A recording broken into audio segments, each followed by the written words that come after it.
All right. Welcome, everybody. And thank you so much for tuning into our September meetup and investing a couple hours of your time into learning about some really great content. And we're not going to skip a beat. We're going to rip all through this. We're going to give each of our three awesome speakers today enough time to rip through their strategy that they are experts in, and then also a little bit of time for Q&A as well. And if you have any additional questions, I'm happy to stay on for a little bit longer and address just general questions about the market or investing or deals or what have you. But getting started, a little bit of tonight's agenda. We're just going to walk through a little bit about who we are for anybody who's new tuning in. And if you are new tuning in, I'd love to see that in the chat just for if there's any new audience out there. And then Kyle Ford is going to be walking us through buying multifamily apartments. Donna Cook, you're going to be talking about rent to owns, and Kris, you're going to be talking about a really cool deal that you just did, buying a bit of a dream home and not having to pay much for it right now through a vendor take back. So I think a lot of you already started, but if you haven't yet, let us know where you're saying where you're tuning in from, and just say hi in the chat and let's start a conversation. It's, you know, we're pretty used to the whole Zoom chat now, but the one thing I definitely miss out of the live events is the conversation that takes place and all the networking. It's a lot of fun and very energetic. So who are we? You know, we started this a while back. We are real estate investors, we're educators, and just over the last year or two, we've become developers. So who we are, basically Steve and I founded the company back in 2016, just had some bigger visions for the world. We just believe there's more purpose than what we were doing, wanted to create some really cool stuff, got mentored by some incredible people. We've been very fortunate enough to transact over $8 million in real estate, raise some incredible money, and donate a ton of money to charities and organizations. And we also run a bit of an educational piece where we have run a monthly meetup, this meetup here, for over 4 years, which is absolutely crazy to us. We were talking about that the other day. We've done everything from hosting 2-day workshops to real estate investment expos to everything you can imagine with our online community. And we absolutely love every part of our business. And this is meant to just share a little bit about who we are and the credibility that we have to be standing in front of you tonight presenting.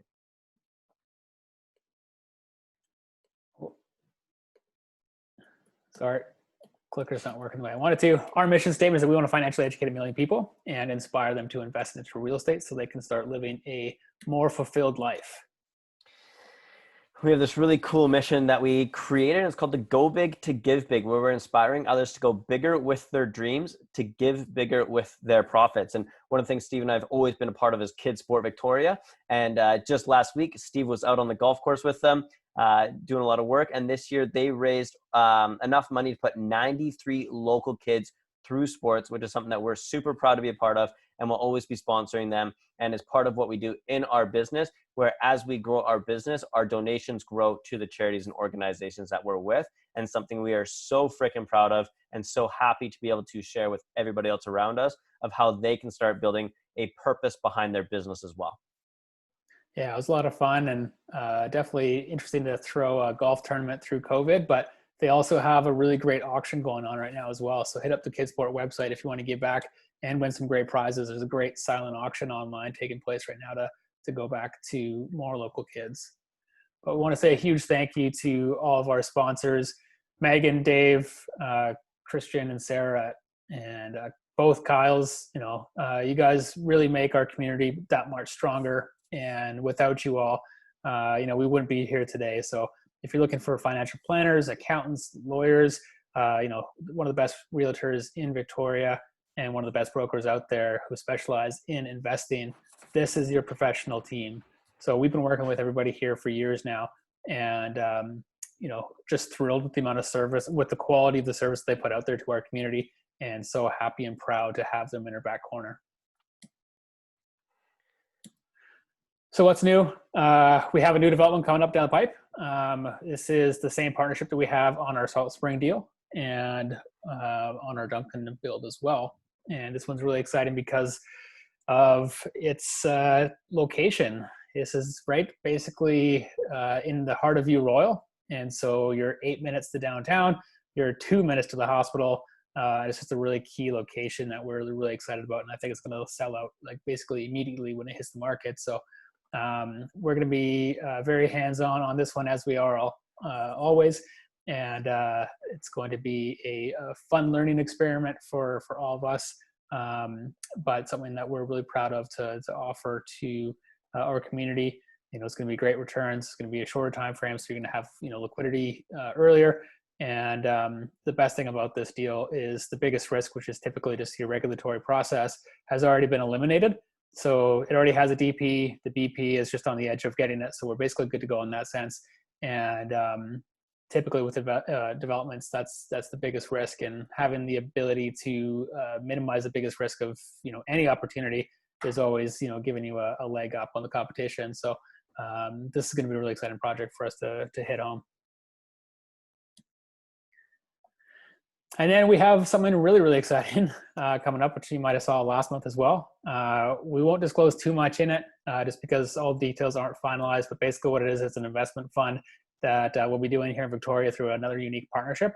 And this is going to be the first time that we're able to, service people's RSP and TFSA money. So if you want to get registered funds or your tax-free savings account working harder for you, please let us know and we'll get you hooked up with some details as they come out in the next couple of months. Tonight's speakers, man, we are fired up for this. It was an idea Steve and I came up with for this month.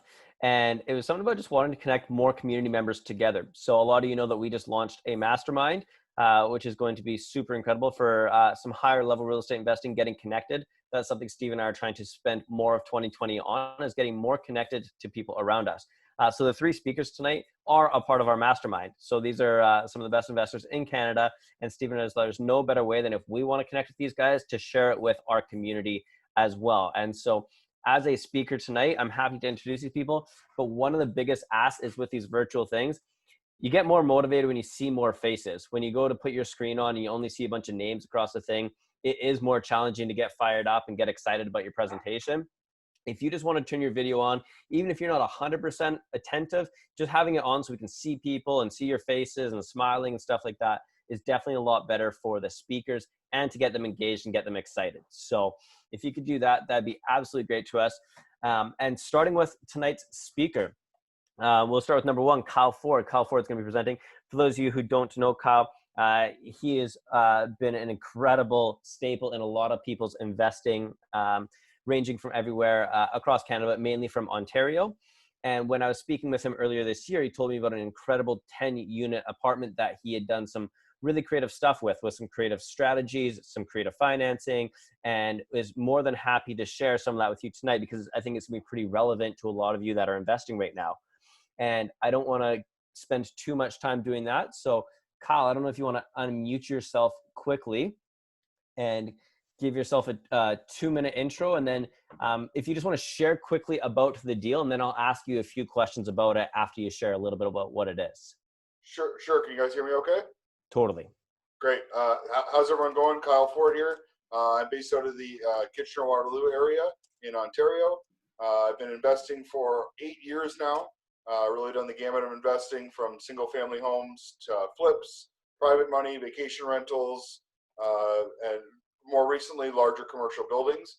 What Randy and Steve asked to talk about is a 10-unit building I acquired January 4th, 2019. So it's been about a year and a half since acquisition. We went through the building. We did a major tenant turnover. All the units were occupied on closing. We turned all the units over within the first 6 months. Did a major value-added renovation and refinance on the back end. So it's really I call it kind of a BRRRR on steroids. So. Dude, I have so many questions about this that I've been wanting to ask you since you told me about it. We just haven't had a chance to connect, so it's going to be exciting for me. Obviously, the first question I want to get into is Ontario has similar tenancy rules as we do out here in BC, where there's just a lot of restrictions around how you can evict tenants and the rules that are around it. And although it was a year ago, the laws were still pretty strong then. What were some of the strategies you used to get that building vacant so that you can go in and turn it over? Okay, so I just want to start with something that I kind of believe in from the landlord perspective. Some people would say I did a major renoviction. but I personally hate that word. And to me, the word renoviction means that we're going to go in and say we're doing major value added renovations, but really just get the tenants out, clean patch paint, and jack up the rent. In this specific scenario, this building was in major disrepair. So in the short period after I bought it, there was a sewage backup in the basement. There was structural issues.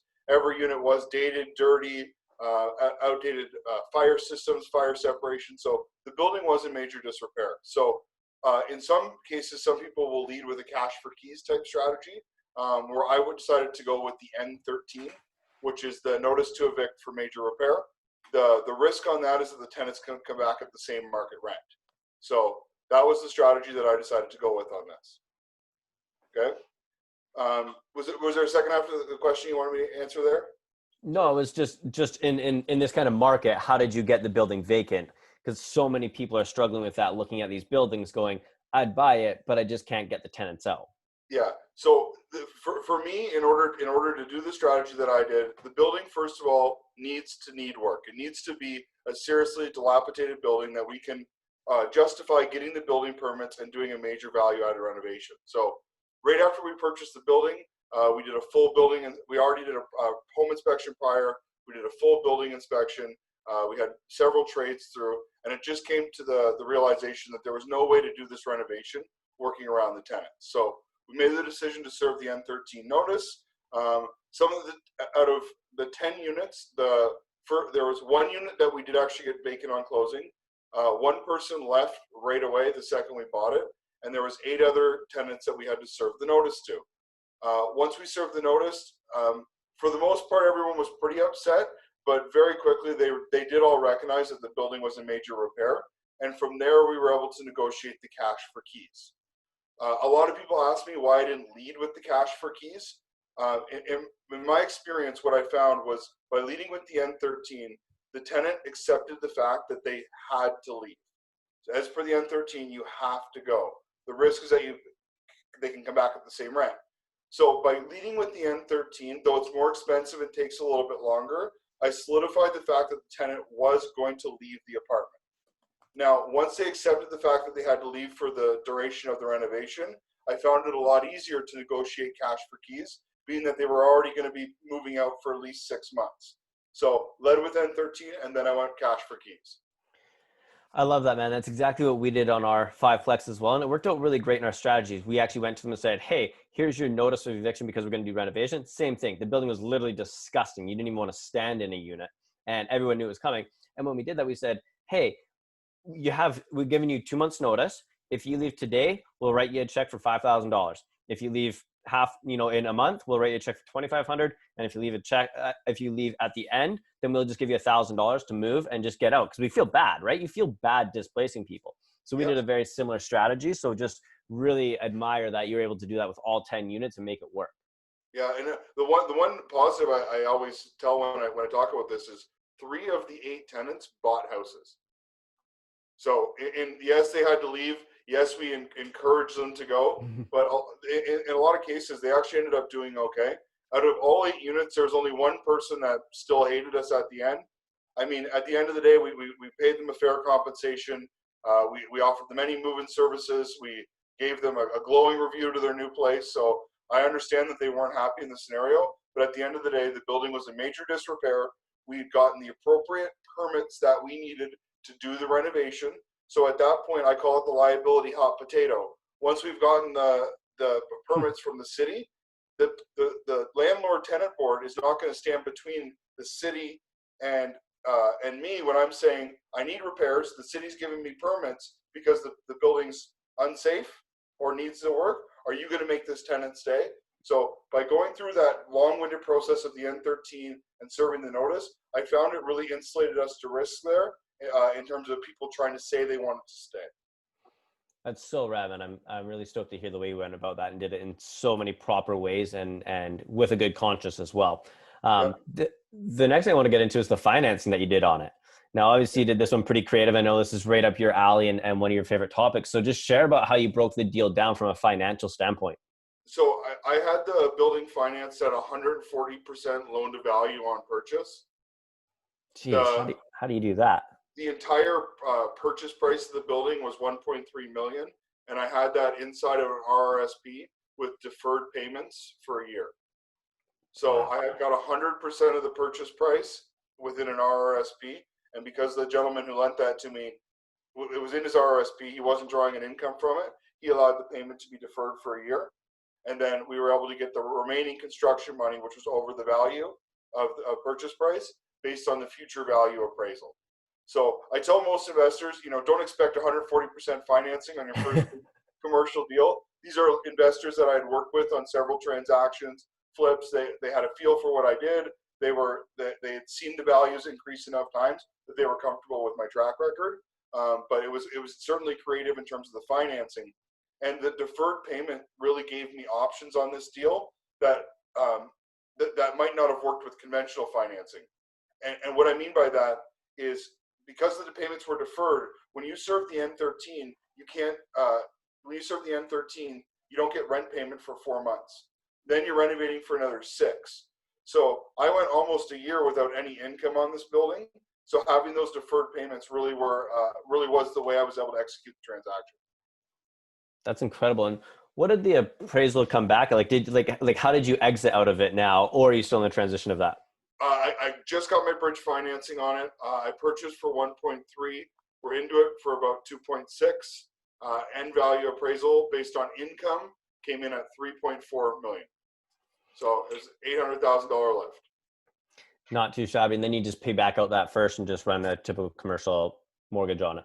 Yeah. So I was actually talking with Darren the other day about this. One thing that I've learned on this from a coaching perspective, or just to let everyone know, is in my building, because I increased the rents so dramatically so quickly, my rents were $1,000 more than CMHC's guideline rent for that area. So in that area, they said rents were $1,000 a month. My units were $2,000. So what that meant is I wasn't able to get CMHC financing on the refinance for this, because my rents had increased so much so quickly. So what happened is I had to go into bridge financing for 6 months. And at the end of 2020, when I have the corporate filed taxes for a full year, audited by a CA financial statements showing that I've gotten that income for a full year, now CMHC will recognize it. So that was a learning process that I didn't know going through that process. So if you're increasing rents dramatically, make sure you're following CMHC guideline. And if your rents are that much more than their guideline, buffer more time into your exit, because it might take longer for them to recognize your rents as based on what they get to. That's incredible. There's a few questions coming in here that I'll get back to in a second. I just want to finish off my last question here. A little bit on the renovations.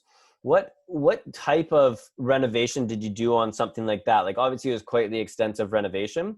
What are you looking at for doing renovations? Because a lot of people in the community here talk a lot about doing quick turnovers on properties, or buying 3 to 5 unit places that they just want to clean it up, right? You don't want to make it the best unit out there, but you want it to be good for a rental. So what kind of stuff did you do for renovations? Yeah, and don't get me wrong, I still love that strategy. It's something that I do on other properties. On this specific one, we were going for an all-out renovation. New HVAC, plumbing, electrical, kitchens, bath, flooring, trim. We really went for a little bit more of a modern unit. So all of the units come with air conditioning, dishwashers, smart thermostat, digital entry, locks, keyless entry. Every unit has in-suite laundry. So we're really going to get that higher end millennial type tenant that wants, move-in ready. Chelsea's an amazing designer, my fiance, so she made everything look pretty, so which is important. When we brought it to market, we had a lot of professional marketing. We staged a model unit. That was one thing that was really effective in this whole strategy, is we were able to stage the model unit and actually start renting units before they were done. So that was obviously a cost savings there. That's super cool. And one last question that I had was,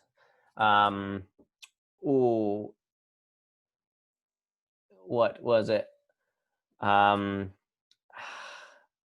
have a complete blank here. In the meantime, I'll ask Megan's questions as I go up here. How do you decide how much money you would offer for cash for keys? And then obviously the documentation differs based on the province that you're in. But how did you know what you were offering, or how did you know what to do going about that? So I budgeted 5K per unit, and my total cost for eviction was 32,000. So I averaged about 4,000 per unit. That was relative to what their rents were. So when you're negotiating with the tenant, you're about their market rent, and you offer them 3 or 4 months. That's based on what they're paying, not what the future value is, right? So when you serve the N13, what it required was, when you serve N13 in Ontario, it's 120 days notice, with the first 90 days, which is 3 months, rent free. With the last 30 days is the last month rent. So right there, you have to give them 4 months up front.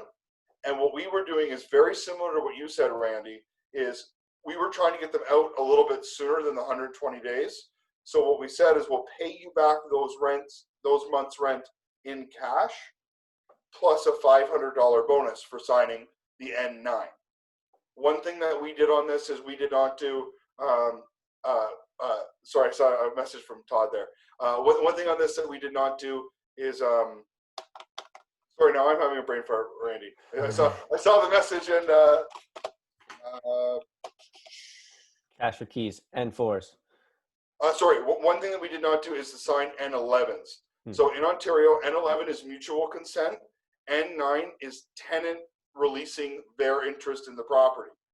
So one thing my property manager recommended on this, which I thought was kind of clever, because I always went with the N11, is he said, no, we want the tenant to sign an N9 saying they are ending tenancy. That way nobody can come back and say you coerced them into a mutual release. I thought that made a lot of sense in the scenario. And yeah, we had all N9 signed to make sure they weren't coming back. That's awesome, dude. My other question that I remember now is, when you're going through this, you're talking, those are some pretty big numbers. Obviously, you bought it for 1.3, you're in it for, about, sounded like $1 million kind of in the renovations and stuff. That's a huge, not risk, but when you're looking at those numbers, you're like, that's a big task to take on, with a hope and a prayer that the appraisal comes back enough so that you get all the money financed back out. And that's something that we're seeing a lot of people scared to take the risk on is, how do you know how much money to put in, knowing what you're going to get back out? So just walk us through the process you went through of finding the deal and then going, okay, I know what my after repair is going to be. I know how to evaluate it and things like that. Okay, so I'll break this down into 2 ways. First of all, when I see a lot of people talking about these type of deals, most of all, they're not, when I did this deal, I called it a big BRRRR deal, and it was a 1-year turnaround. A lot of people who are looking to BRRRR apartment buildings are looking to do it in an attrition model over 3 to 5 years. So they want to do 1 unit at a time and turn it around. So nothing wrong with that, great strategy. I think it's just important to identify what you're looking to do, whether you're going with a big BRRRR turnaround or a longer term attrition deal. If you're going with a big BRRRR turnaround, and you're probably using private money to accelerate that based on the financing and the fact that you're going to be renovating the building.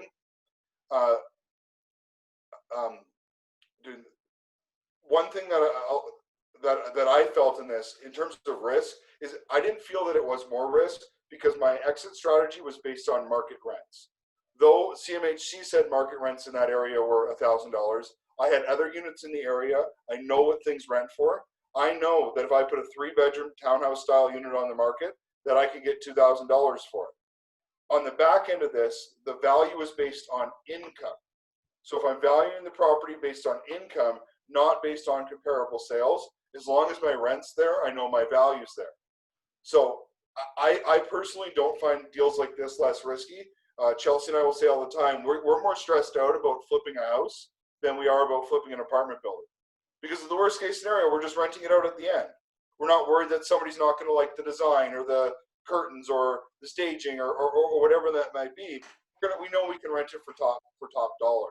So the other tip that I'll give people, I was on a webinar the other day, and this building that I bought sat on the market for multiple months. It wasn't an off-market deal. This was on the market. and everybody was looking at the spreadsheet on the deal. Everyone was looking at the numbers, and the numbers made no sense. It was negative cash flow all day long. The only thing I saw was 130,000 a unit, and I had appraisals at 300,000 a unit already. So if I could buy at 130 and it cost me 70, so I'm in it for 200, and I know my rent construction costs and the value is 300, well, I don't need to run a spreadsheet.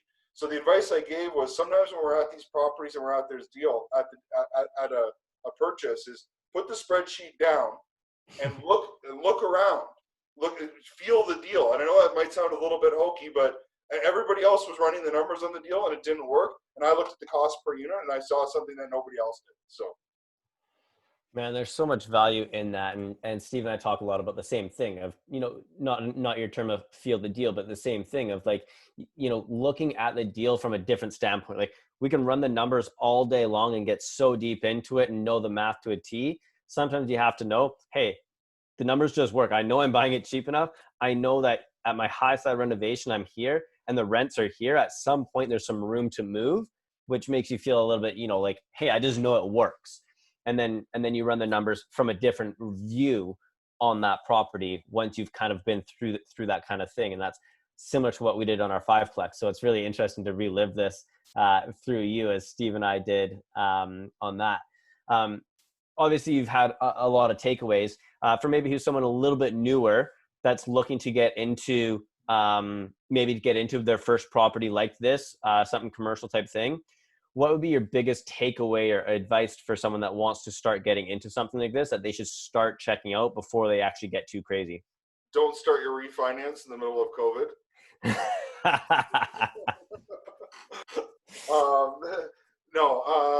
What is the biggest takeaway? I honestly felt with this deal that the steps to get to commercial took me a long time. To get to the bigger buildings, it took me a long time to get that comfort level. And I don't want to downplay the seriousness of working with people's money and doing a big deal like this, because there was a lot of people counting on me to come through on this.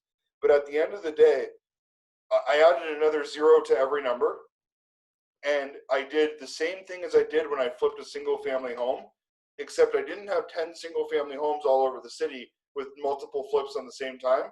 I had 10 homes all along the same hallway.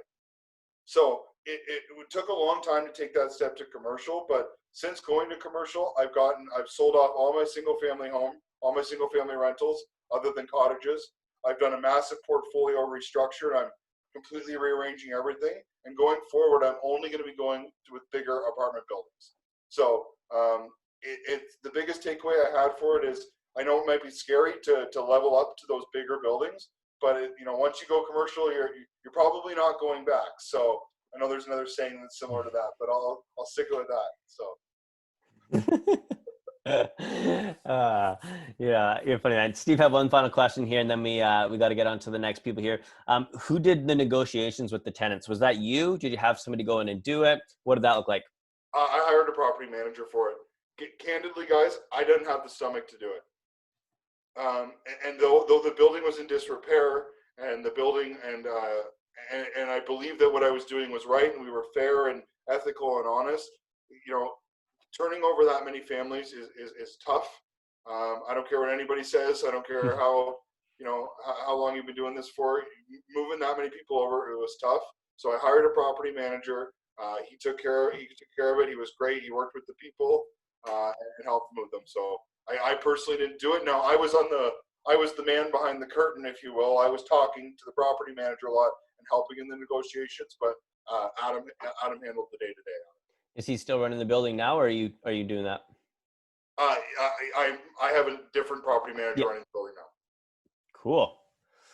Awesome, man. Well, we appreciate you coming in and sharing all that information. I know we're kind of doing information by fire hose tonight for everybody on the call, but it's just nice hearing average guys like you and I helping out there doing cool deals, making things happen. Not, you don't hear a lot of these kind of stories coming out of the woodworks being able to be shared and things like that.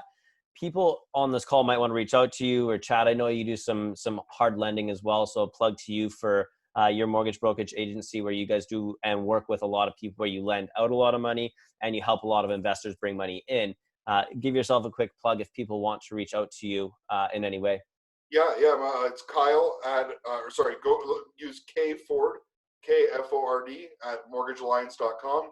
I work for a brokerage in Kitchener, Canada's mortgage choice. I have an amazing team. We have 5 agents now on my team. I have an assistant. We're really scaling up, and we're servicing across the country. So depending where you are in the country, I personally might not be able to help you based on my licensing, but myself and my team are all here to help, and I'm happy to jump on a call and connect with anybody. So thanks a lot for having me out here, guys. And I apologize if I'm a little bit tired. I got a 3-month-old here at home, so sleep is becoming less of a. And if you just want to drop your contact info in the chat for everyone, then that'd be a little bit easier. And we appreciate you coming out. I know you got a baby there, and I know this is, your quiet time right now at 9 at night. So we appreciate you doing that. It's a game changer, Randy. I'm telling you, it's a game changer. Awesome, buddy. Well, thank you so much. We really appreciate your time, and I'm sure you'll be having some people reach out to you. Great. Thanks for having me on, guys. Cool. And up next, Steve, do you want to introduce Donna here?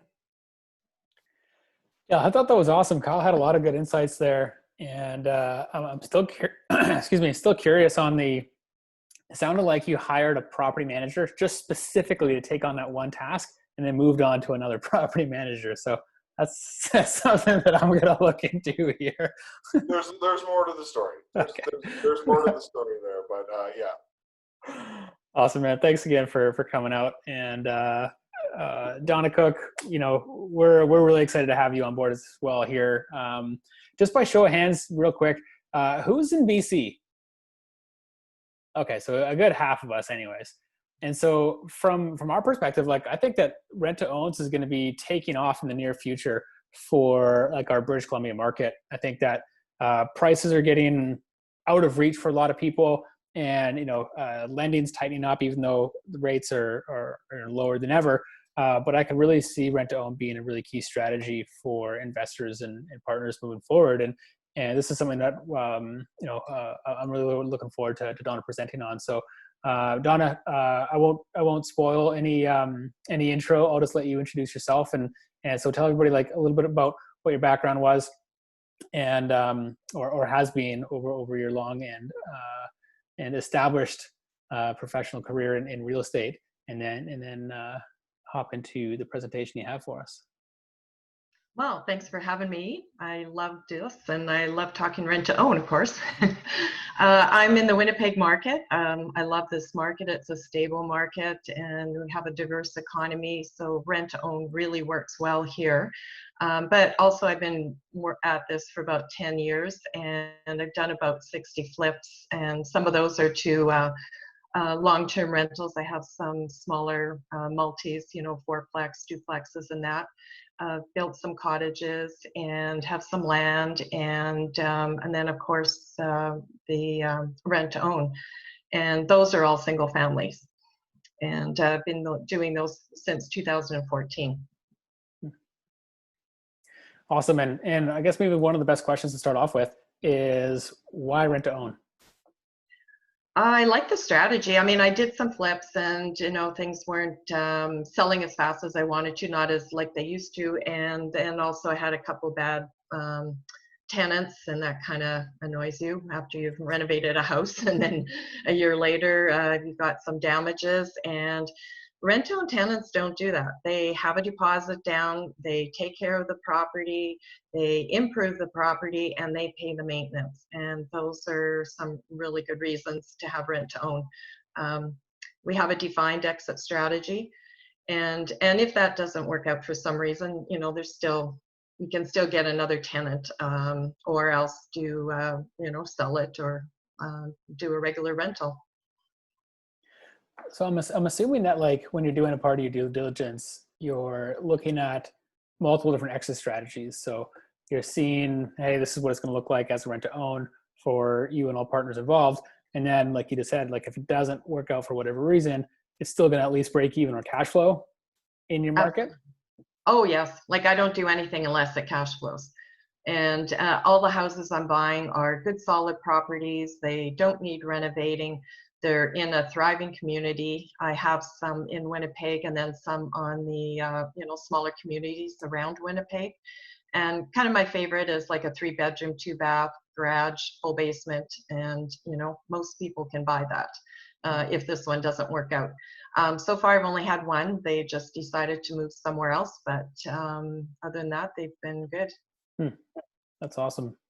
So walk us through, like, I don't know if you have anything prepared, but walk us through, I guess, like the format of how you find it, what's unique about it, and then how you execute RTO. Well, for myself, I'm managing the property, the whole investment. So I do have the investor working with me. I manage the tenant and then, of course, the property. So I'm screening, marketing for the tenant, really intensive screening. I think that's the biggest part of it, is getting that right tenant in there and finding out what their story is. That's huge. How did they get in this situation, or maybe they're just new to the country or don't have enough of a down payment. So those are certainly some reasons. And then sometimes they do have a credit issue. Once they find out all that, then we send them to our credit advisor. And actually out of that too, we're only probably taking 10%. I'm getting 40 to 60 applications a month, and probably only 10% of those are going to work out. They go to the credit advisor, and then he's pulling credit, looking at, their situation, what's the credit score, what's it going to take to get them into the right situation in 3 to 4 years. And then he comes up with a plan. And then he also tells us what they will qualify for, their price range, in accordance to their wages. And then after that, it's more fun. We get to look for a house for them. And, they're getting into a house that they really want, that's going to work for their family. And we're changing lives, I think, too, because we do have a credit advisor that works with them for the whole 3 years. And we also have a financial advisor for them and free financial workshops. So we're changing, their direction and getting them out of a bad situation. And now they can be in a house that they want to be in, that their family wants to be in, and in the community they want to be in, long as it's within the price range. It has to be, with the price range, and, that it's going to work out in the end. Sorry, go ahead. Oh, sorry. I was just going to continue to, we do have home inspections for the houses. We make sure everything is solid. We actually have a home inspector that follows up with them as well after they get into the house as well, because some people are, like I said, first-time home buyers or new to the country. And, this is a whole new experience. And then this all just helps us all around. You know what I mean? Because then we're getting the property maintained properly. And the other thing is they pay the maintenance. So that's not on us, that's on them. And again, they're taking care of the property and usually improving it as well, putting in a few things that brings up the value for them as well. And then, of course, they have to do everything with contracts. We have an option to purchase contract with them, and they know exactly what they're buying it for in 3 years. And they know what their monthly rent is, and that doesn't change for the 3 years. And then they have to put a deposit down up front, and again, that's our security. And then the balance that they need, up to maybe 7% or 12%, depending on what we're saving for them for their down payment at mortgage financing, that difference is split between the 36 or 48 months. So then they can save a little bit at a time. And then, of course, during this, I'm working with the investor. So I have a relationship with my investor, and they know a little bit about this tenant already, and they're ready on board to purchase it. And they put the deposit down and secure the mortgage. And then again, I'm managing all the finances for that. And then we get our income from monthly cash flow just off of the rental portion. I should have mentioned also, we do have a lease agreement as well. They have the option agreement, and then we also have a regular tenancy lease agreement. And so we do have cash flow from that. And then in the end, there is the mortgage pay down and depreciation. Yeah, of course. On that note, I'm curious, like with, I just had two other questions before I open it up to, I see a bunch of other questions in the chat here. And if anybody else has questions, pop them in the chat now, because we'll open it up to you guys in a second here. But oftentimes, the more work you put into a deal, the more money you get paid. And RTO kind of sounds like it's pretty hands off once you get it set up and established. And so with the cash flow side of things, if you were going to RTO something, you know, any average house in Winnipeg versus your standard, you know, up down suite rental, do you see a lopsided cash flow or return one way or the other? Well, you know, the cash flow is good both ways, but I just find that because you have no maintenance, that's huge. And you have a better tenant and you're in a better area. You know, some of mine are in a little bit sketchy areas, you know, but they cash flow really well. But then sometimes you just end up, it doesn't come through because you're paying for renovations. And I just like it. There's the exit strategy. And like I said, then they're improving the property as well. Do you let them paint whatever color they want, or? Yeah, I don't care. Okay. You know, paint's paint, you know, nobody's playing with electrical, that's not allowed, but they're moving into a house that's already renovated. And if they want to add something to it, put a deck on or whatever, they can do that, long as, you know, passes through me and they get permits and, you know, proper contractor to do it. Mm-hmm. My last question here is just, how do you determine, or what are the negotiations like on setting up that future purchase value? You know, looking at the values in the area and, you know, what's happening in the area, is it appreciating well, and, you know, comps in the area. And I try to stay under what I think it's going to be, just so we are in a safe zone and not worrying about having it appraised for less than we want it to. So are you taking historical data like over 2 years, 5 years, 20 years, and being like, hey, you know, Winnipeg averages, I don't know what it is, 6% appreciation every year, and just adding that for the next 3 to 5 years? Or is it more so? Typically, yeah, because Winnipeg never loses its value.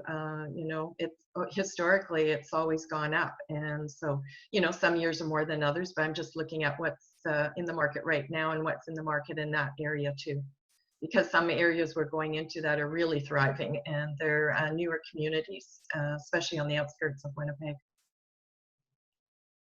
Sprawling area?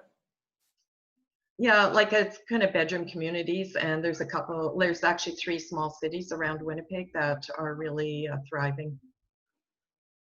Gotcha. Thanks for that. I'm going to open it up here. Just starting at the bottom. Randy, do you want to unmute yourself and ask your question there? Yeah, I was just curious. Do you ever build in like a lift on it? So say there was a property for, you know, it was on the market for 250,000. You put 30,000 in renovations in, so you're in it for 280, and then you take it to an RTO and start the contract at 300. So then you take some active income for doing the work prior to getting in to a project. Yeah, I have done that. But just scaling it's a little bit easier, just doing the purchase straight out. But I have done rentals on them, and it's kind of nice too, because then they can choose some of their finishes and colors and things like that. Makes sense. Steve asks, do you pay, or do you get them to pay for all the maintenance, or is it just up to a certain amount, or for certain things? Or is it 100% maintenance covered? They're covering the maintenance, because we are buying a house that's got a newer furnace, it's got newer everything, and you know, a couple times I paid for something, maybe especially if I've renovated the house, then I'll cover some of the first maintenance costs, but after that, then it's theirs. Is that typically your model, like a value add type model, where you're buying something, putting 30 to 60K into it to force appreciation? Yeah, I've done both. You know, kind of half and half.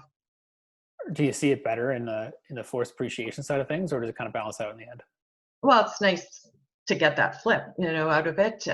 But you know, it's a little bit easier just to send out a realtor and let them help them choose it. And then, of course, I'm involved in the purchase and has to kind of pass inspection and everything. But it is faster to do more like that. I've got a question here. It's, how do you accept the down payment a couple of years before selling the property to them? Well, a Sept deposit up front. Before we put in the offer, they have to have a deposit. It's got to be at least 2.5% of the purchase price. And then, we take that on. That's our security, that they're not damaging the property and that they are serious about this investment. And then the rest, like I said, is paid out monthly. Is 2.5% just an easy number that has worked for you in the past, or is that there's just some math or science behind it? No science. It's just kind of a number that seems to work. People seem to have it, and and if I can get more, I'm happy with that. I like to do that. Then they're just even more serious. And also, if they have RSPs, we'll help them at the end, take some money out of their RSPs as first-time home buyers, and then that might boost them up to 10 or 15%, and gives them a better chance of qualifying, better rate, and everything. Yeah, smart. I'm glad that Sean asked this. It's, do you find the tenant or the property first? And I think I'll add just a clause B onto that. I think the ideal piece is you find the tenants and then you can go work with the tenants to find the property. But for a starting out position, you're most likely going to have to work backwards. Is that how you started, or what's the best way to build that book, that kind of like book of tenants looking for, how do you build a business? Well, I started house first because I went to Calgary and took a course on rent to own, and I had a flip on the go, so came back and switched it over into rent to own and did the house first. Right now I have 2 houses that I'm looking for tenants, but most of the time I'm doing rent to own first. It took a while to build that up, build up your systems, get the, assistant to help with this, and get a website, and, the whole screening process. And so what's your kind of marketing like now? Is it mainly word of mouth? Do you have, flyers and SEO going, or? I have signage. I have a website. We advertise on Kijiji and on Facebook, and that's mostly what it is. Some tenants recommend us, and we give them, a fee for sending them to their friends, and so we've had a few of those. But we get a huge amount off of Kijiji. Kijiji, okay. Yeah. So it sounds like pretty standard kind of looking for tenant type listings. Yeah, it's just, it has to be a screening process that it goes through the website, because you can't talk to all these people. There's no way, because it's harder to understand rent to own, and that's why I want them to go to the website, and it's a bit of an education piece for them then. And then, like I said, even still between 40 and 60, and not that many get through. So you can't take all those phone calls. So do you have, I guess you'd have staff on with you now, or do you work with VAs, or how do you outsource and take on all that load? Well, I'm getting a VA, and I do have an assistant that does a lot of this. She's great working with the tenants, the first phone call, getting the story out of them. And of course, I have the credit advisor and a realtor that will take people out. That has to be the special kind of realtor, I think. And like I said, yeah, credit advisor, mortgage broker, and then a financial advisor works with them as well. So put yourself, back in 2014 shoes when you started RTOs, and for people here who are either, got a property under contract for their first go, or looking to get creative in real estate and want to pursue RTOs, what are a couple things that you wish you knew starting off? Screening them better. Actually, my first ones did work out okay, but I know so much more now, I feel like. So learning a really good screening process, learning about credit. It's not my expertise. That's why I have a credit advisor, but I think you still need to understand how it all works. It's not just going and getting a mortgage. It's about all the problems with credit and how can you fix them. And if we take on someone and tell them they can do it in 3 years and they can't, and we've made a mistake, that's not fair to them. So we want this to be a win-win-win situation. And, I guess what's the other thing? Yeah, mostly that. Oh, and training, like get some training, learn how to do this, because you do have to have the proper contracts. And, if it's not done right, you could be putting, the investor and your tenant at risk. I do want to just take a second and drill into that screening process, because regardless if it's an RTO or not, finding the right tenants, especially in most provinces across Canada, it's hard to evict tenants. So what are a couple of strategies that you use to really weed out the losers and pick the winners? Well, like I said, the ads, they're kind of, I guess, in general, but we do say you have to have a deposit. So we still get people always still wanting to do it without deposit, and just go through that website and have the education on the website. And that helps a huge amount, I think. And then, like I said, having an assistant that'll just take those first calls and go through the whole process. And like I said, weed everybody out, makes it go a little smoother. I got one quick question if I can jump in, Steve. Yeah. Just curious, how do you know a market is primed and good to go for rent to own? So obviously where you're doing it works. Can you do it in any market, or is there certain factors that you look for in a market if you were to start over again in a different market that would make you indicate that it's a good market to be in? Well, definitely an increasing market. I don't see how you can do it in a decreasing market.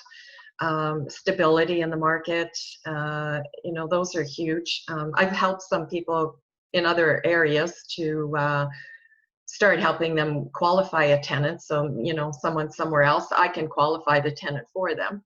If they have a house somewhere and they want to do a rent to own and they just don't have the experience or the contracts and that.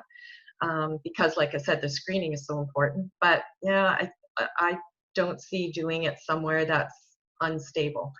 You just want to know what's going on in the area, what's going on in the city. Are the jobs secure? And is this person's job secure that you're doing a rent on with? So not in Alberta.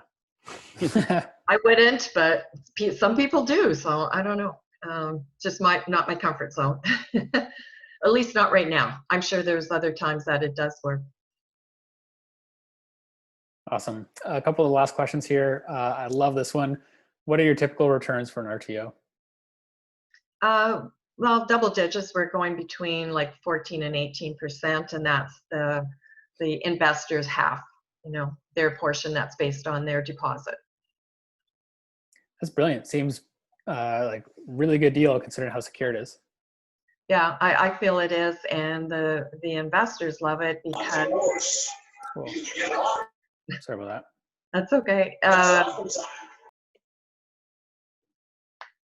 Investors love it because it's basically a safe investment. We're not worrying about maintenance, and we have an exit strategy. And a lot of them just like that. It's a feel-good investment. We're helping people, and we're all in this to win-win-win. Mm-hmm. How do you find the right team? So what the question here is like, how do you find a credit advisor or financial advisor to work with RTO people? Like, this is a little bit out of the box. So how do you attract those professionals around you? Going through a few people. It's taken a while.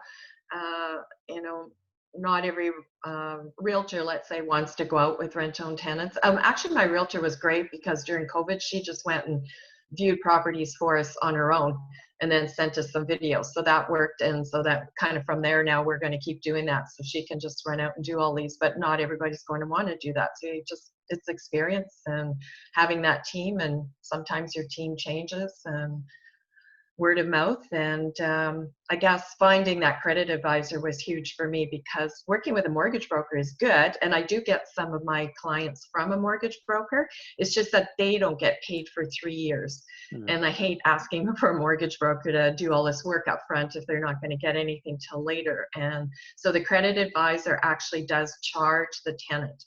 And that's important too, I think, because I've had some people back out because they didn't want to pay the $126 for a couple to get their credit checked and give them their plan. So I think that was an indication that they're not the right person. And finally, I think here, two-part question. What's the percentage of applicants that you get that are qualified for an RTO? And what is the success percentage of getting your tenant buyer to the end to actually buy the property? Well, I've only started in 2014, and I've only had one quit. So, and it wasn't that anything bad happened. They just decided to move out of the city. And then, like I said, as far as getting qualifications, probably about 10% of the applications that we get in are qualified, and then not every one of them ends up following through. You know, sometimes something happens. Well, COVID happened, so a few ended up being put on hold. But as far as the tenants that I did have in place, every single one of them paid all through COVID. Everybody had good jobs, solid jobs, and also, I just find they always pay early. I've never had tenants pay a week early, and this is kind of standard for them. And it's like, wow, this is new. Sounds like the better you screen, the better the end results are going to be. I feel that too. Yes. Which It's I think just something I've learned. what was that, sorry? That's just something I've learned through experience here. Yeah, I think so with we do. Like we've had, I can only think of 2 menace tenants, but I think every other tenant we have has been basically hands off for the most part. Like when you screen your tenants properly, it really makes either the property managers or our lives just so much better. And if you're taking one thing away, I think that's the biggest thing, is just making sure that you're screening your tenants diligently and thoroughly. For sure. Tenants and having the right contracts. And the right Then contracts. You're protecting everybody. Yeah. Get some mentorship. Yes. Yeah. Awesome, Donna. Well, I really appreciate that, and opening up the books and showing us how you do your thing out in Winnipeg. Any final words, and can you just tell people how they can get in touch with you if they have questions or if they want to work with you? Okay. For investors, I have freedomlifestyleinc.com. And the email is just going to be up in another day or two, Donna@freedomlifestyle.com. And if anybody wants to look at the rent-to-own website, it's mbrent2own.com, and that's the one for tenants. Can you put those in the chat for us, Donna, so that people can find that once you're done here? That'd be awesome. Awesome, Donna. And for everybody watching, give Donna some love just in the chat there. Give her some praise, maybe a takeaway that you got out of it as well. And thank you so much for joining us here tonight. Okay, thanks for having me. Cool. And to close the night off, we have Kris. I don't know, Kris, if you can unmute yourself quickly. So for those who don't know Kris, he's out here on the island with us. He's doing a lot of new development out towards the Souk area on Vancouver Island, which is a very growing area. He just landed a really big partnership and a big project of his that I'm sure we'll be hearing more about soon.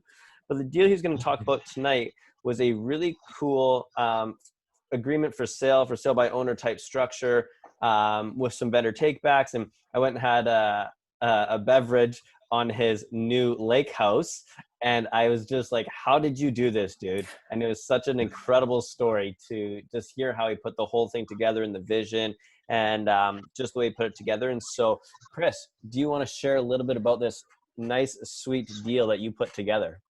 Happy to. I'm just going to share my screen because I made a couple slides to keep myself on track. Totally cool.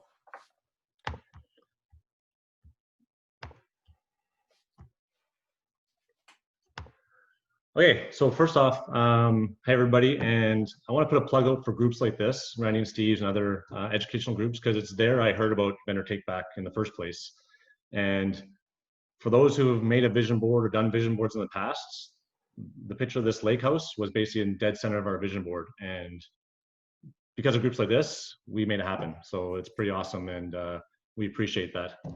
So yeah, so basically, we wanted to buy ourselves a lake house, and we didn't know how we were going to do it, especially since we have multiple properties and the banks, you know, look at us and laugh now. There's no way we're getting any bank financing for something like this, especially nowadays with COVID.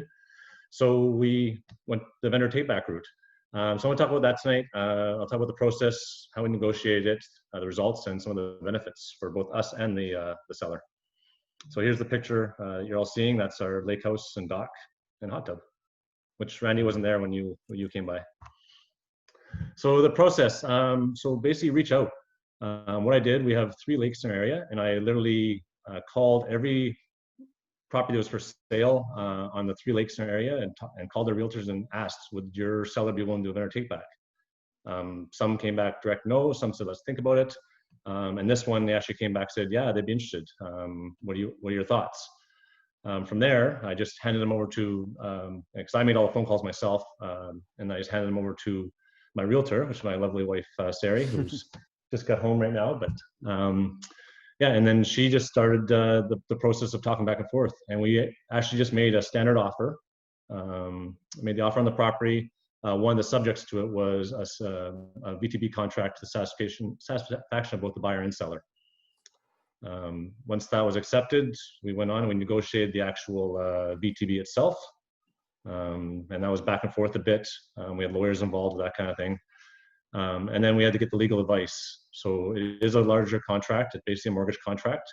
In our case, the seller's lawyer, they're investors as well, so they're kind of, they understood it, but their lawyer created the VTB mortgage contract.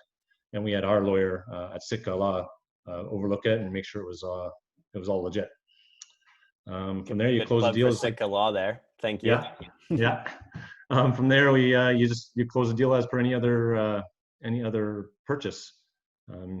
Because it's a VTB, not an agreement for sale. So agreement for sale is more like the rent to own that Donna was talking about, where the title transfers down the road. With the VTB, we transfer title right off the bat. So as soon as the deal closed, title was transferred. We paid land transfer tax.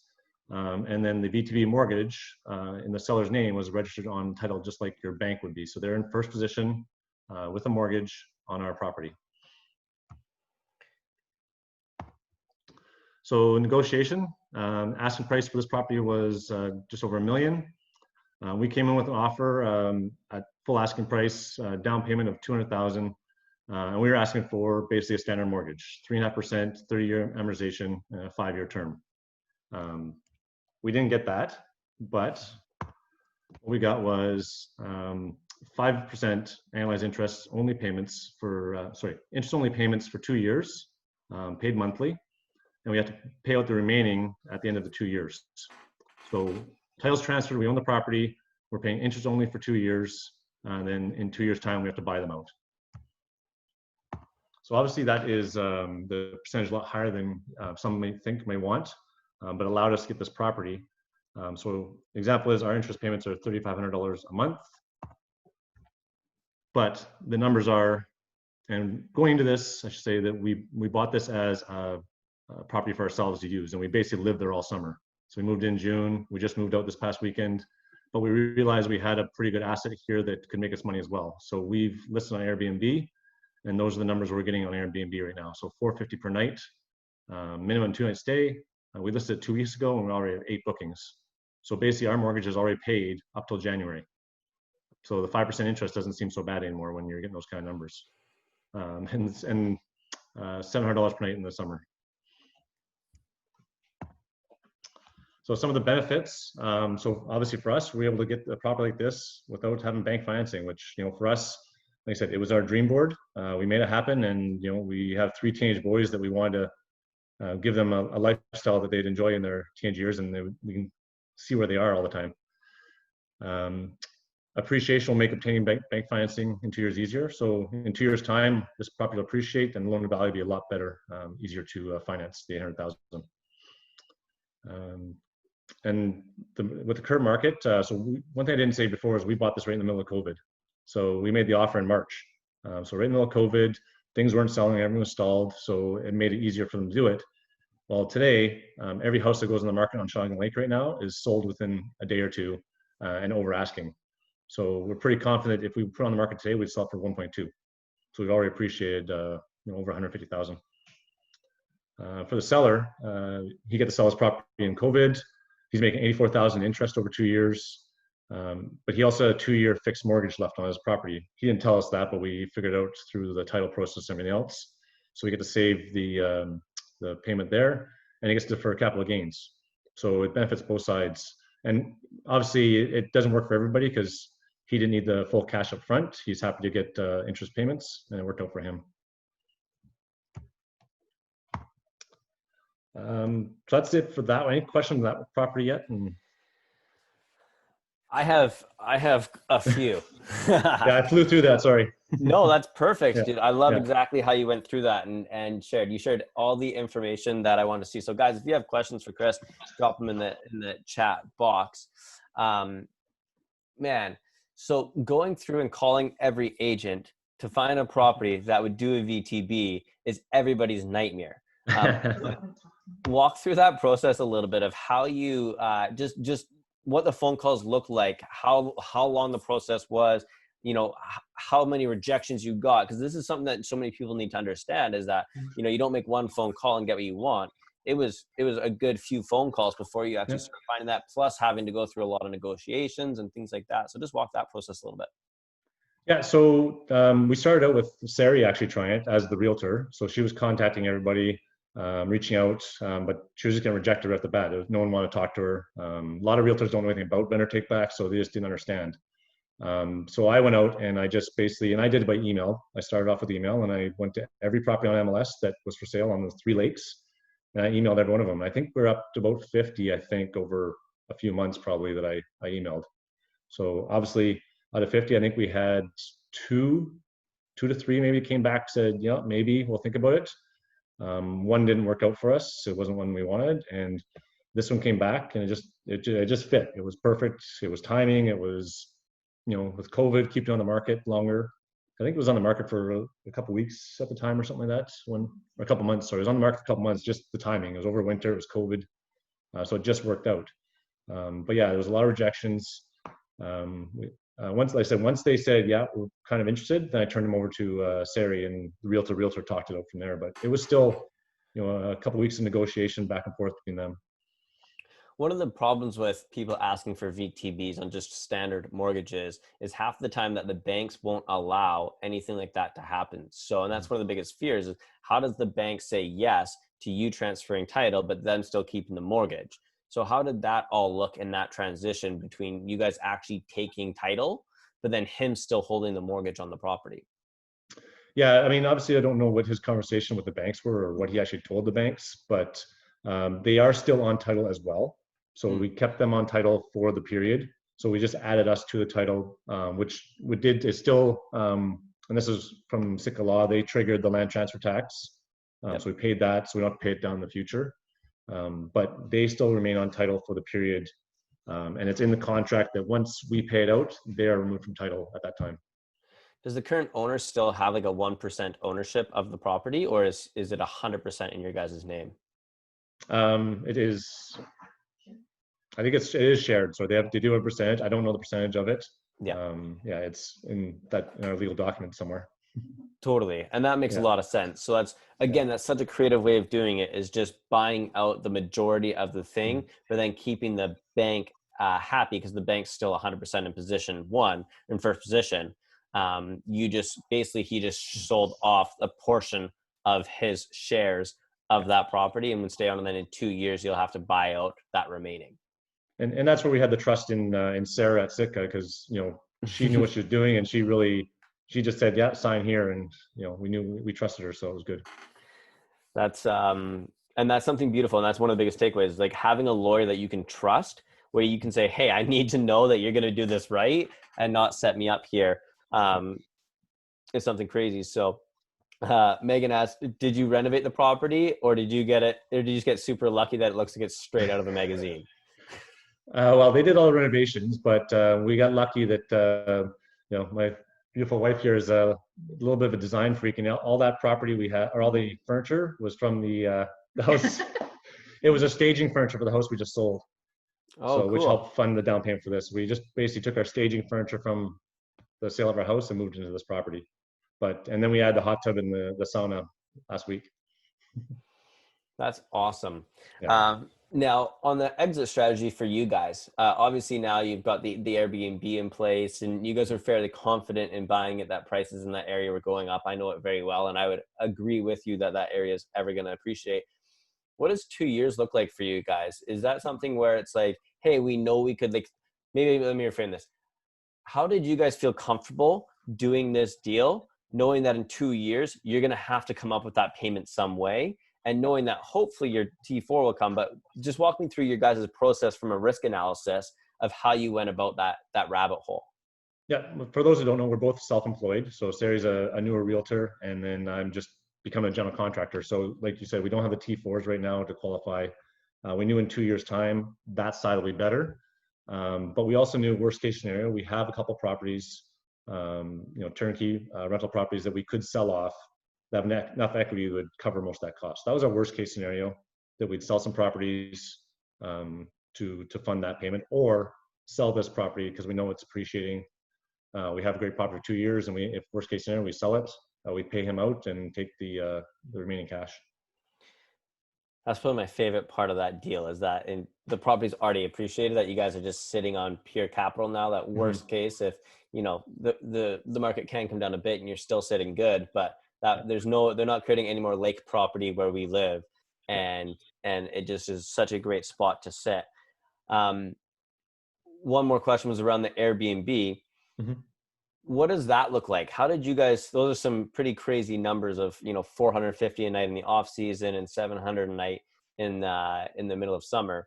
Yeah. Did you guys know all that going in? Now, I know you mentioned a little bit about, was that something in the back of your mind that you're like, hey, in the off season, we could Airbnb this? Or were you guys just planning originally to keep it forever, then saw the numbers and then decided to go this way? Yeah, the latter. We went in there and we thought, well, we might be able to get maybe $250 a night for this place, because we didn't really look into it. We just want a place for us and our family to enjoy. Then we actually had a friend who was renting about 3 cabins down. There's a 2-bedroom, ours is 3. He had no hot tub, smaller dock, no property, and he was paying $500 a night. So we're like, wait a second, if he's paying $500, and then he told us the 2 from him was getting almost $1,000 a night. So we're like, okay, we're onto something here. Let's look into this a bit more. And we decided we just on a whim put up on Airbnb, and literally within 24 hours we had 3 bookings. So I was like, okay, wait a second, let's relook at this and confirm our numbers, and we increased the price a bit at that point. Awesome. Now, going forward, you want to do another VTB. What are you going to do differently on the next one versus what you did on this one? Well, we actually just closed on a VTB today on another property, but we've already decided. I'll get that one in a second there, Steve. But we have already thought that, if this continues going well, we're going to be looking on the lake again next year. If something comes up, we'll find another one and make this one a full-time Airbnb, or vice versa. So it works. I'll keep going on and keep asking. But the update for today is we just removed conditions on a 44-lot subdivision. The purchase price for that was $4 million, and we did a $2 million VTB. So for that one, it's 4% interest, and we pay no payments for 3 years, which coincides with when 23 lots are completed. So we'll have capital from the first 23 lots to pay out the rest of the VTB. So that one just closed today. So you pay 4% interest. Is it like a balloon payment, or is there just It's a balloon payment at the end. So it just accumulates over the 3 years, and at the end we pay the additional $2 million plus the X amount of interest at that time. That's incredible. Yeah. And they were asking 4.6 for the property. So we nice. a good realtor. No doubt. And how did you guys structure this one with bank financing then? So we're still, that part's still going through, and we're going to do an investment opportunity that's probably announced tomorrow for people to invest in. And if you want information, there's the website for it there. But basically, what we're doing right now is the VTB will be in first position, and then investors will be in second position for a period, and then we'll look at bank financing for the construction side of things afterwards. But we're basically going to raise the funds for the purchase of the land and the servicing of the lots. And then look at bank financing once we raise the value of the land up with the service work. Incredible. Well, it sounds like you got some smart VTB stuff on the go, and you're finding your way to go through. Is Sari kicking around? Yeah, she's right here. Can I ask her a question? Yeah. There she is. Hey, Sari. When you were negotiating these VTBs on these properties, what kind of verbiage did you use to the agents on the other side? And were they savvy agents? Were they new agents? Like obviously explaining a VTB to somebody who's never done one before is probably a bit more challenging. how did you navigate that, trying to work the VTBs into these deals? Yeah, so I did find when I got shut down for the first little bit at the lake properties, I found that some agents just weren't willing to discuss. They're like, nope, we're just trying to get this for the clients and we don't want any, discussion about it. So I was kind of shut down, and I didn't know whether it was that they weren't familiar with them or what. So I tried a couple times, but it didn't work out. Then other people I found, so because of this this large lot, he is quite familiar with different kind of construction arrangements. So he was encouraged to go talk to his sellers because they've been sitting on the market for a little bit. So we knew that they'd be open to negotiation with us. And then also because of this other property where Kris started the conversation with her, they are also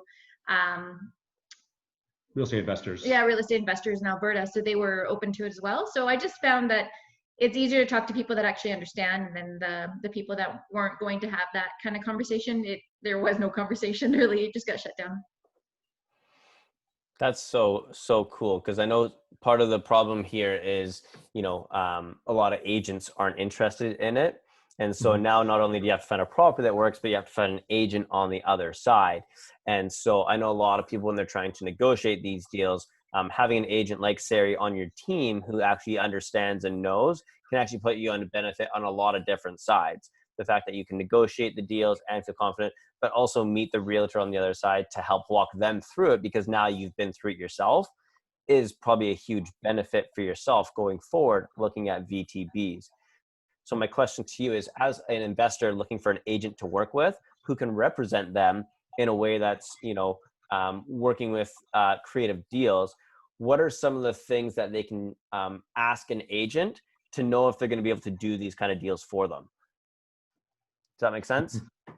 Well, that's kind of tricky to say, but what we really try to emphasize, speaking from your last question, was that they didn't have to pay all their taxes up front, and that they could actually delay what they'd be getting out of the deal. So we really try to emphasize what was going to be good for the seller. Yeah, and that's when I sent my emails out to all the properties, every email I had what the benefits for the seller would be. Yeah. I didn't just say I want a VTB. I said I'd like to offer a VTB. Here's the benefits for your seller.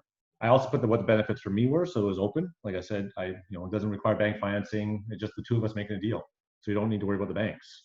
So that's positive for a lot of people, because a lot of sellers are out there, their deals are falling through because the buyer can't get bank financing.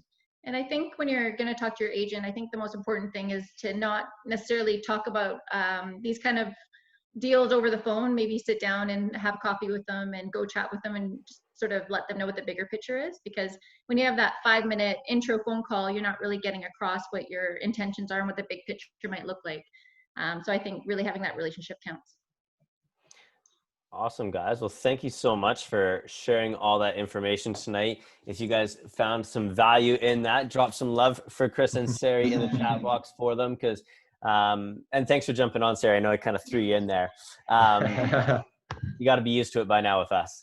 I really appreciate you coming on, Kris, and opening up those numbers and just sharing that, because these are, the stories that we get to hear, having conversations with you over beer and getting to know you guys. But a lot of people that are just new to the game might not understand exactly what some of these strategies are. That what you've brought, what Donna brought, and what Kyle brought to the conversation was just stuff that people don't normally get to have conversations with, that we've kind of normalized in our circle. So I appreciate you opening up. Obviously, people saw your website there, but if you want to just put in the chat where people can reach out to you if they're interested in connecting with you guys. And any other final thoughts you want to leave people with that would be interested in looking into VTBs? Yeah, no, first, thanks for having us on. But just remember that just because you heard about VTB today, it doesn't mean you're going to do it tomorrow. We probably first heard about it and thought about it, 2 years ago when we first met you guys and first started going to your groups, your meetup groups. It just came out of, in January, thought, hey, wait a second, maybe this is a way for us to do it. So just keep those tidbits, because you learn a lot in these meetups, but you're not going to use them for a while for some of it. So just keep it up there and keep trying. And with a VTB, be persistent. Ask lots of, go to everybody. Lots of no's, a lot more no's than that yes. Oh, thanks so much, man. I appreciate it as always. And you just said something that is absolute gold, that just because you learned something, a while ago doesn't mean that you haven't keeping practice with it and learning with it. There's a lot of stuff that we teach in here over the past 4 years that I know people are still waiting to deploy and use. And, we have people in here that are still learning about, like, hey, they come to us all the time and say, oh, I remember this meetup last year where you had, Robinson Smith come in and talk about the Smith maneuver. And now all of a sudden I can apply it and it's the coolest thing. And that's what Kris is just alluding to there, where, it's probably been a few years, and I know it's been a few years for Steve and I, where we're still doing this kind of stuff, going like, man, if we could only do a VTB on this, it'd be so much easier or better. And then when it actually comes to, you actually know how to do those processes. So don't give up on learning the things that we're teaching here, because eventually they will come in and support you. Steve, you want to close her out? Absolutely.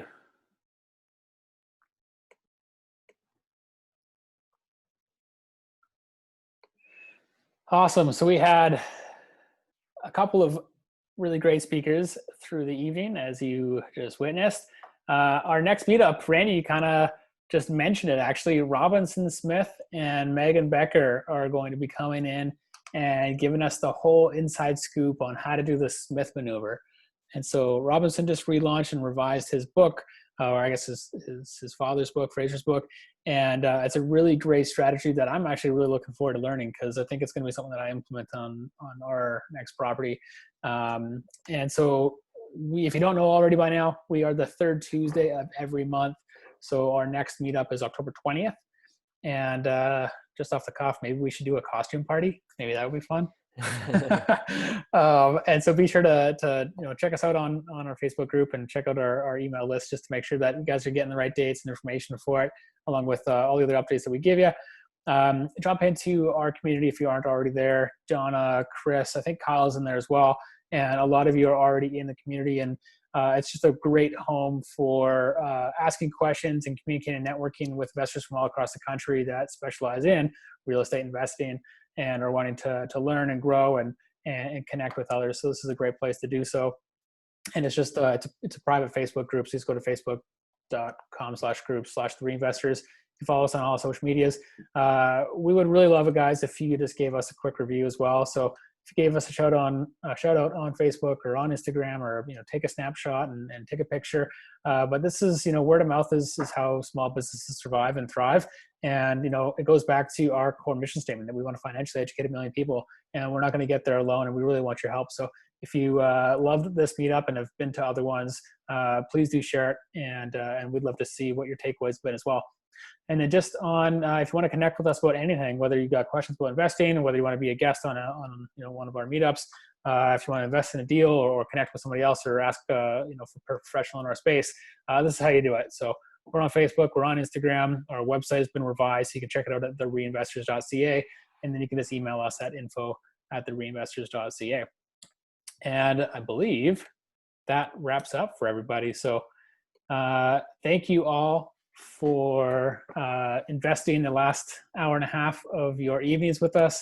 And thank you all too for throwing on the video. That really helps us as hosts, as event facilitators, because we want to see you guys engage. We want to see your faces and make sure that we're not just talking to blank screens. It really, really helps. So we had about 70 people tune on from all across the country, and thank you all for joining us, and keep on investing. And one thing that Kris said that I'll just finish off with is, no matter what area you're in, the biggest thing that I've learned through all of my careers has just been be persistent.